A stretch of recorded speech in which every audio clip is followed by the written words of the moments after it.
Friends, welcome to her बात पे बात। और मैं हूं संजय, आपका होस्ट। तो आज हम लोग ऐसे इंसान के बारे में बात करने वाले हैं जिन्होंने अपना टाइम और अपना पूरा पैसा देकर अपने एरिया के, अपने स्लम के बच्चों के लिए कुछ काम किया है।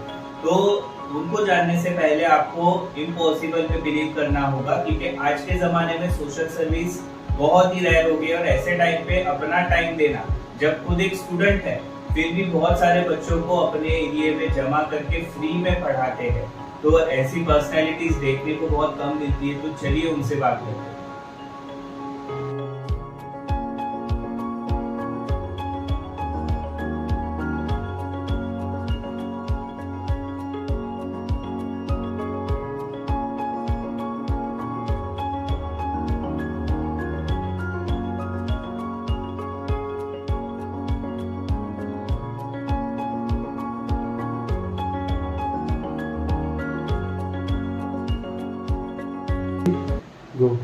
वेलकम महफूज, हर बात पे आपका स्वागत है।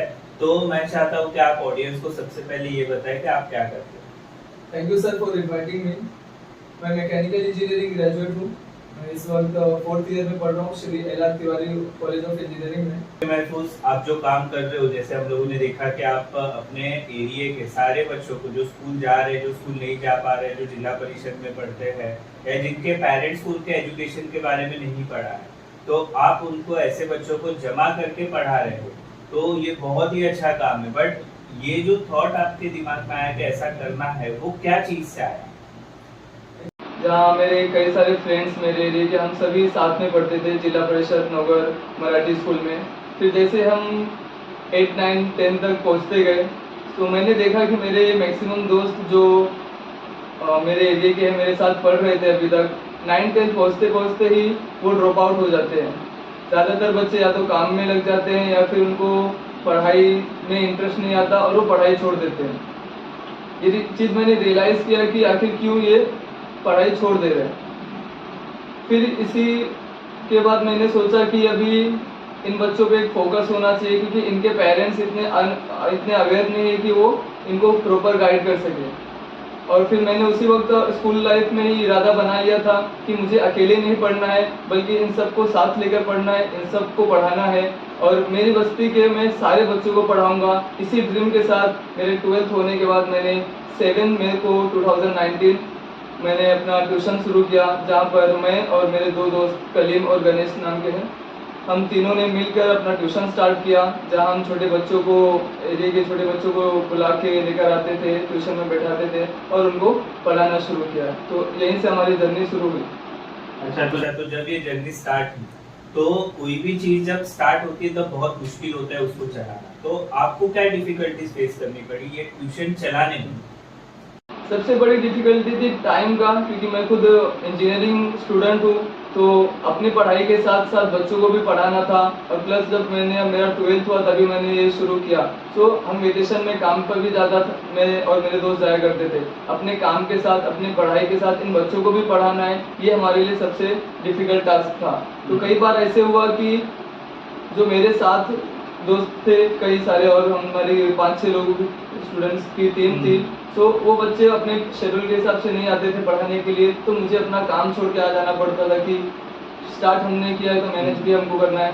ये हो गया। और इंजीनियरिंग की जो एग्ज़ाम्स होती है, जो पढ़ाई होती है, वो काफ़ी वास्ट होती है, तो उसके साथ साथ भी उनको पढ़ाना रहता था, तो ये एक मुश्किल टास्क था। और दूसरा कि ये बच्चे खुद से पढ़ाई करने के लिए नहीं आते थे, तो हमें खुद इनके घर जाके वहाँ से लेकर आना पड़ता था, बच्चों को बैठाना पड़ता था, इनके पेरेंट्स को बताना पड़ता था कि एजुकेशन दीजिए, अवेयर करना पड़ता था ताकि वो खुद भेजे। सो ये सारी डिफ़िकल्टीज थी। और इसके अलावा हमारे पास जगह का प्रॉब्लम था। मेरे घर के बाहर खाली जगह है, उस खाली जगह पे चटाई बिछा के हमने ट्यूशन शुरू किया। तो इस तरह के कुछ 2-3 प्रॉब्लम्स थे जो हमने फेस किए थे स्टार्टिंग में। अच्छा, तो जैसे आपने बताया कि आपको बच्चों के घर पे जाना पड़ता था, उनको वहां से बुलाना पड़ता था, तो इसमें आपको पेरेंट्स का सपोर्ट मिलता था? शुरुआत में काफ़ी कम पेरेंट्स ने सपोर्ट दिया, क्योंकि स्लम एरिया में रहने वाले जो पेरेंट्स हैं उनका माइंडसेट एजुकेशन के टुवर्ड्स नहीं रहता है, बल्कि उनका माइंडसेट उनके बच्चों को काम पे भेजना एंड थैली बेचना या कुछ और छोटी मोटी चीज़ें बेचना, टिश्यू पेपर बेचना, स्काईवॉक के नीचे आप सभी ने देखा रहेगा। सो उनका माइंडसेट मनी ओरिएंटेड रहता है कि मेरा बच्चा जैसे 10-12 साल का ही क्यों ना हो जाए, वो जाए और मेरे लिए दिन का 200-300 लेकर आए। सो इसके अगेंस्ट फाइट करना हमारे लिए सबसे डिफिकल्ट टास्क था, जिसके अगेंस्ट हमने फाइट किया। उनके पेरेंट्स को मनाया कि अभी का ये 200-300 मत देखिए, आप आपके बच्चे के लिए उनका एजुकेशन बहुत इंपॉर्टेंट है, उस पर फोकस कीजिए। धीरे धीरे जैसे हमने किया और हमारे बड़े जो सपोर्टिव थे, जो अवेयर थे ऑलरेडी, उन्होंने भी समझाया, तो अभी ये धीरे धीरे चीज़ थोड़ा कम हो गया है। अभी बच्चे खुद से भी आते हैं और पेरेंट्स भी इतने अवेयर हो चुके हैं, वो खुद हमारे ट्यूशन में अपने बच्चों को भेजते हैं।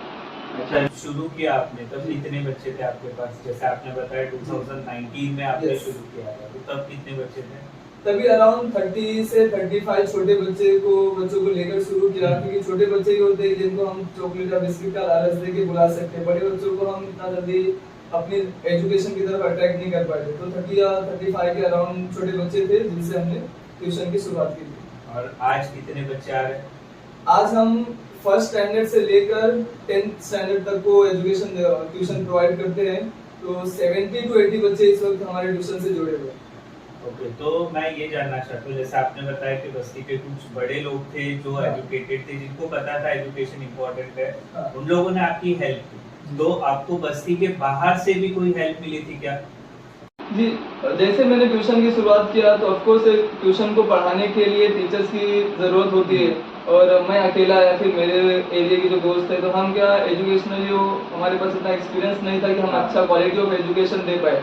सो सबसे पहला जो हेल्प मिला वो मैं सच बोलूँ तो मुझे संजय सर और उनकी टीम नन्हे हाथ फाउंडेशन की तरफ से मिला, जो डे बाय डे हर रोज आया करते थे हमारे साथ, हमारे वॉलंटियर के साथ, अपने पूरी टीम के साथ आते थे और हमारे बच्चों को पढ़ाते थे।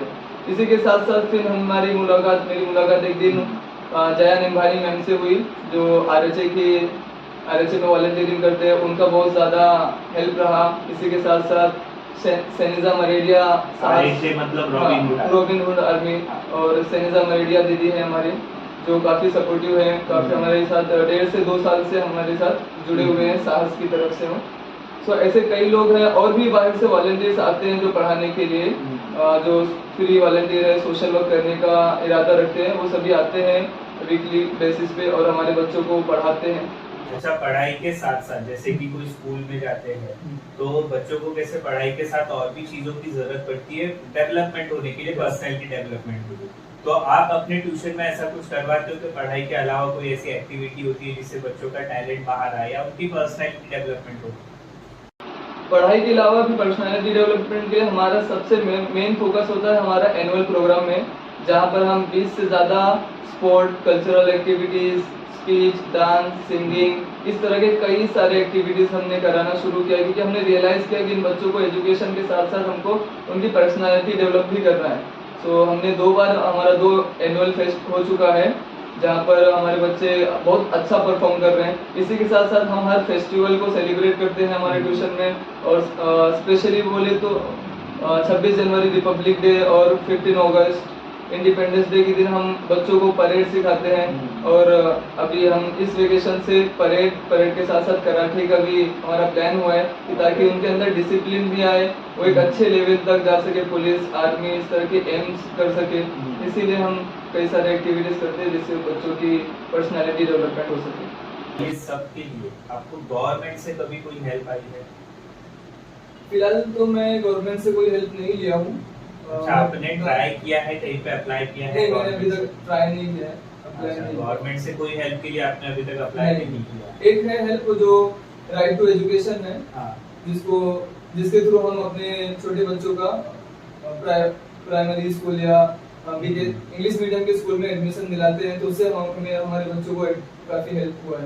ओके, तो ये राइट टू एजुकेशन के बारे में एक शॉर्ट में बताइए कि क्या चलता है, ताकि जो लोग स्कूल ड्रॉप आउट, जैसे आपने बताया बहुत लोग रहते हैं, तो उनके लिए मुझे लगता है ये राइट टू एजुकेशन जो आरटी का रूल बना है वो बहुत ही अच्छा है गवर्नमेंट की तरफ से, तो उसके बारे में कुछ शॉर्ट में बताइए कैसे वर्क करता है। राइट टू एजुकेशन गवर्नमेंट की तरफ से होता है, जो हर प्राइवेट स्कूल में 25% सीट रिजर्व होते हैं अंडर प्रिविलेज चिल्ड्रंस के लिए। इसमें जनरली फर्स्ट क्लास से एंट्री होती है, जहाँ पर लोअर क्लास की जो फैमिलीज होती है उनके बच्चों को एडमिशन दिया जाता है और हर स्कूल में 25% रिजर्व सीट उनके लिए होती है। मार्च के अराउंड ये सीट्स ऑनलाइन स्टार्ट होती है और उसमें हम फॉर्म भरना होता है और 2-3 डॉक्यूमेंट जैसे बच्चे का बर्थ सर्टिफिकेट, आधार कार्ड और फैमिली का इनकम सर्टिफिकेट ऐसे डॉक्यूमेंट्स देने रहते हैं और बच्चे का सिलेक्शन हो जाता है तो उसके बाद स्कूल के हिसाब से 7 स्टैंडर्ड तक या 8 स्टैंडर्ड तक बच्चों को इंग्लिश मीडियम में प्राइवेट स्कूल में फ्री एजुकेशन मिलता है। ओके, अदर देन गवर्नमेंट और कहाँ से आपको, जो जैसे आपने बताया कि सार्स फाउंडेशन आपसे जुड़े थे, नन्यार फाउंडेशन थे, आरएचए के लोग थे आपके साथ में, तो इसके अलावा कोई और लोग थे ऑर्गेनाइजेशन प्राइवेट में जो आपकी हेल्प करने आ रहे हैं? अदर देन एनजीओस हाँ। या ग्रुप उसके देखे तो सबसे ज्यादा हेल्प जो मुझे हुआ है मेरे टीचर्स ने किया है। जब ये हम छोटे बच्चों के साथ जब हमने बड़े बच्चों का भी ट्यूशन शुरू किया तो छोटे बच्चों को तो जमीन पे चटाई बिछा के पढ़ाना इजी होता है, लेकिन बड़े बच्चों में थोड़ा शाई फीलिंग होता है, इसलिए फिर हमने बेंचेस ऑर्डर किए और वो भी फर्स्ट लॉकडाउन जब हमारा 1 साल कंप्लीट हुआ ऐसे कंडीशन में हमने सब जब स्कूल्स बंद थे तभी हमने ट्यूशन, जब भी लॉकडाउन थोड़ा खत्म होने आया तो ट्यूशन स्टार्ट किया, बड़े बच्चों का भी स्टार्ट किया ताकि उनकी भी एजुकेशन प्रॉपर वे से चालू रहे। तभी हमने बेंचेस मंगाए जिसके लिए अराउंड हमें 20,000 का खर्चा लगा था और सबसे ज्यादा हेल्प मुझे मेरे नगर पालिका जिला परिषद नगर मराठी स्कूल के टीचर्स ने किया और मेरे रिश्तेदारों ने, मेरे फ्रेंड्स ने और भी ऐसे स्पॉन्सर्स मिल गए जो उन्होंने ऐसे क्रिटिकल सिचुएशंस में भी हमारे एजुकेशन, हमारे ट्यूशन के लिए बच्चों के एजुकेशन के हेल्प किया। ओके, तो अभी जैसे आप इतने बच्चे पढ़ा रहे हैं, जैसे आपने बताया 70 to 80 बच्चे अभी आपके पास पढ़ रहे हैं, तो क्या सब मतलब जैसे कि अभी कुछ 10th पास आउट हो गए रहेंगे, कुछ 12th में रहेंगे, तो वो अभी भी पढ़ रहे हैं क्या? उनका 10th के बाद या आपके ट्यूशन से निकलने के बाद में स्टडीज बंद हो गया? जब भी मैं ये ट्यूशन स्टार्ट किया उससे पहले का जो हालत था वो ये था कि जनरली बच्चे 10th तक आते आते ही ड्रॉप आउट हो जाते थे या फिर कुछ बच्चे होते थे जो 10th के आगे भी स्टडी करते थे बट मोस्टली 12th तक वो ड्रॉप आउट हो ही जाते थे, वो कुछ था। बट अभी हमने जैसा पिछले साल हमारा जो एनुअल प्रोग्राम हुआ उसमें ही देखा कि इस साल टोटल 18 से ज़्यादा बच्चों ने 10th क्लास कंप्लीट किया है और मैक्सिमम स्टूडेंट्स अभी भी एजुकेशन से कंटिन्यू है। सो अभी हमारे ट्यूशन का इम्पैक्ट हमारी बस्ती में इतना है कि कोई भी बच्चा एजुकेशन से अभी दूर नहीं रहता, स्पेशली वो जो हमारे ट्यूशन में एक बार आ जाता है वो लाइफ लॉन्ग स्टूडेंट बन जाता है, वो कभी भी एजुकेशन से पीछे नहीं हटता, तो वो अपना जर्नी कंटिन्यू रहता है और वो ट्यूशन छोड़ के जाने के बाद भी हमारा टच उन स्टूडेंट के साथ बना रहता है ताकि वो उनको लाइफ में एजुकेशनल लाइफ में किधर भी प्रॉब्लम आए तो हम हैं और हमारे साथ जितने भी सपोर्ट करने वाले टीम है हम उनके लिए खड़े रहते हैं। तो अभी जितना आपने अभी तक किया है, तो आने वाले फ्यूचर में आप और क्या करना चाहते हो या क्या करने वाले हो जिसकी वजह से इनको जो भी गाइडेंस मिल रहा है वो और आगे के लेवल तक पहुंचे और बच्चों का फ्यूचर बने, यानी जो भी एम्बिशन वो लेकर चल रहा है आपके साथ वो एम्बिशन उनका पूरा हो?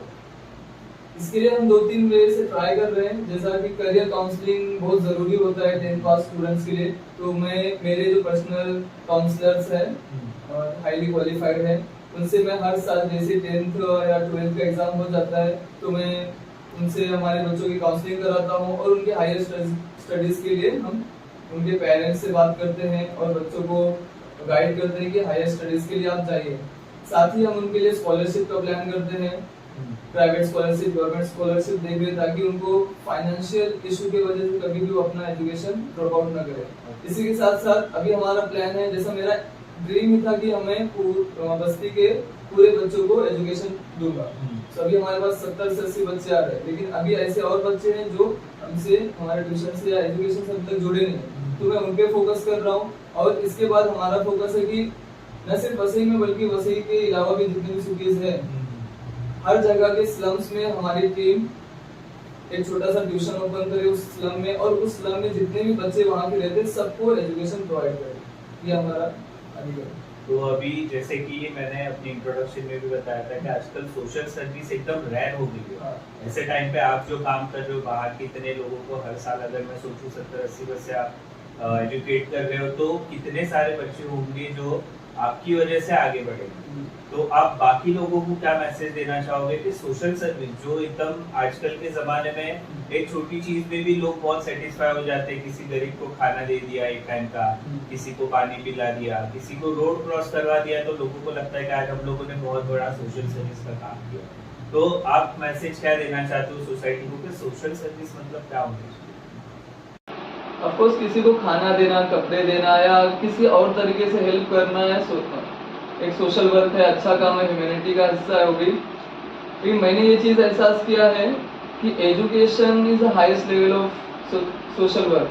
क्योंकि आप खाना दे के उस इंसान की एक वक्त की भूख मिटा रहे हो, आप कपड़ा दे के जितना जब तक भी चलेगा वो कर रहे हो। लेकिन जब आप एजुकेशन उसको दोगे तो वो अपनी पूरी लाइफ को सेट कर लेगा और साथ में उसके आने वाली जितनी पुश्तें रहेंगी, जितनी पीढ़ी रहेगी, वो सब के सब सेट हो जाएगी। सो एजुकेशन देना सबसे काफ़ी हाई लेवल का सोशल वर्क मैं मानता हूँ इसको। और आप हर किसी के पास इतना टाइम नहीं होता है, ना वो एरिया मिलता है कि आप वहाँ जाके रोज़ाना अपना काम छोड़ के, अपना जैसा मैं इंजीनियरिंग स्टडी कर रहा हूँ, मेरा कॉलेज से 5 PM तक आ जाता हूँ, उसके बाद मैं पढ़ने लगता हूँ। लेकिन हर किसी के पास इतना टाइम नहीं रहता, या जॉब पे कोई जा रहा है तो उनके पास भी इतना टाइम नहीं रहता। तो आप दूसरे वे से सोशल वर्क कर सकते हैं, लेकिन ट्राई कीजिए एजुकेशन फील्ड में, ताकि वो बच्चे का पूरा लाइफ बन जाए। आप उसके लिए ज़रूरी नहीं कि आप एक ट्यूशन खोलें, रोज़ाना बैठ के उनको पढ़ाएं। आप किसी एक बच्चे की स्कूल फीस पे कर सकते हैं, आपका वो अमाउंट उस बच्चे के 1 साल के लिए टेंशन फ्री कर देगा। क्योंकि स्कूल्स में भी होते हैं बच्चों को आपने फीस नहीं दिया, एक तरह से टॉर्चर हो जाता है, तो बच्चा पढ़ाई में फोकस कैसे करेगा? तो आपका दिया हुआ फीस उसके 1 साल का टेंशन फ्री हो जाएगा। या फिर उसको आप उसकी हायर स्टडी के बारे में दे सकते हैं, या स्कूल किट्स दे सकते हैं, बुक्स, बैग, उसके खर्चे उठा सकते हैं। इस तरह के आप अलग वे में भी किसी स्टूडेंट को हेल्प कर सकते हैं। तो जैसा थैंक यू महफूज, बहुत अच्छा लगा आपसे बात करके एंड होप सो के आप जैसे लोग और भी आए, बहुत सारे लोग आ गए और आने वाली जनरेशन को एजुकेशन मिले एज इन हम लोग की तरफ से गिफ्ट, ताकि उनका फ्यूचर या उनका एम्बिशन जो है आगे चल के पूरा हो। Thank you so much. Thank you so much sir, thank you.